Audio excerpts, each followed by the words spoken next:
I was actually going to start with a baton charge, but I brought the stick instead. Chair, as the motion states, in terms of law and order and policing in this province, there is no question that this is not as good as it gets. The Ulster Unionist Party is, and always has been, the party of law and order. I speak to you today as a member of the Policing Board and a proud former member of the Royal Ulster Constabulary GC, and I am not alone in this room in that. And those of us who served in the RUC or the Police Service of Northern Ireland know exactly the risks that our police officers face day to day. The main threat that we face as a society is from terrorism and criminality.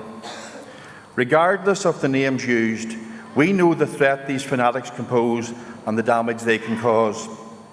The past year has seen attacks in Londonderry, Strabane and Omagh, and indeed on Wednesday, the UK's terrorism reviewer, David Anderson QC, noted that Northern Ireland was the location for more than half of the terror attacks in the entire European Union. Criminal gangs, some with paramilitary connections, others without, control the drugs trade in Northern Ireland. Many with links to criminal gangs outside Northern Ireland are also engaged in human trafficking. No matter who they are or where they come from, they must be caught, they must face the courts, and they must be punished for their trade in human misery. The Ulster Unionist Party will demand that the police and the National Crime Agency are given every assistance to tackle criminality, and we will also support close partnership between the PSNI, the NCA and indeed An Garda Síochána to fight the common enemy. The public has long been concerned at the cost of justice to the public purse. Legal aid is provided in civil and criminal cases, and approximately £65 million is paid out, divided approximately 60% civil and 40% criminal. Justice must always be blind towards the parties involved, and justice must be seen to be balanced.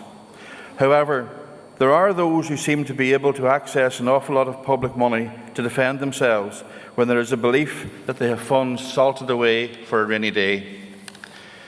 The entire process from start to finish needs to be effectively overhauled. The constant delays must be eradicated, and excessive amounts of public money for the legal profession needs to end.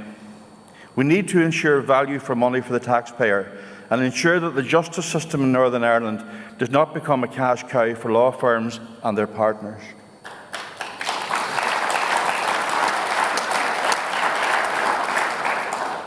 There are many in this country who believe that punishment do not reflect crimes. The fact is that many people believe current sentences provide neither punishment or act as a deterrent to others. How often have we seen footage on our televisions of young people attacking the police with stones and petrol bombs? No normal society would tolerate disorder on the scale we have seen. No normal society would find it acceptable to see children throwing petrol bombs, and no normal society would expect their police officers to face such onslaughts.